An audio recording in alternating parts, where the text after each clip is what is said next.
আসসালামু আলাইকুম ফ্রেন্ডস, আশা করি সবাই ভালো আছেন। আল্লাহর রহমতে আমিও ভালো আছি। যখন রান্না বান্নার কাজে তাড়াহুড়ো লেগে যায় তখন আমি শর্টকাট করে এই রান্নাটা করে ফেলি। মুরগির সাথে আলু, পেঁয়াজ কুচি, টমাটো কুচি দিয়েছি আর মুরগিটা ভালোভাবে ধুয়ে নিয়েছি। স্বাদ মতো লবণ, হলুদের গুঁড়া, মরিচের গুঁড়া, ধনিয়ার গুঁড়া, জিরার গুঁড়া, গরম মশলার গুঁড়া, আদা বাটা, রসুন বাটা দিয়ে ভালোভাবে মাখিয়ে নিব। এখানে তেল ব্যবহার করিনি। মুরগি যে কত রকমের কতভাবে রান্না করা যায়, যেভাবে রান্না করি না কেন খেতে খুবই ভালো লাগে। আর প্রত্যেকের রান্নার ধরন আলাদা। একটা কড়াই বসিয়ে দিলাম, পরিমতো তেল দিয়ে কিছু পেঁয়াজ কুচি দিয়েছি। পেঁয়াজটি আস্তে আস্তে ভেজে নেব। আর মুরগিটা ওদিক দিয়ে মাখা হয়ে গেছে, ব্রাউন করে ভেজে নিব। এটা হলো মুরগির বাগার। অবশ্যই খেয়াল রাখবেন পুড়ে যেন যায় না। এখন মাখানো মুরগিটা দিয়ে দিলাম।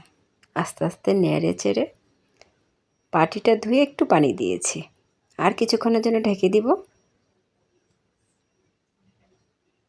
ঢাকনা উঠিয়ে এখন কষিয়ে নিব। এই ভিডিওটা আমি করতে চাইনি, তারপরও ভাবলাম একটু করে নিই শর্ট ভিডিওর জন্য, কিন্তু এখন বড় ভিডিও আপলোড করছি। শরীরটা বেশি ভালো না, অন্য রান্না বান্নাও যাচ্ছে না, শর্টকাট যেভাবে রান্না করা যায় এভাবেই সময়টা পার করছি। কষিয়ে পরিমতো ঝোল দিয়ে ঢেকে দিয়েছিলাম।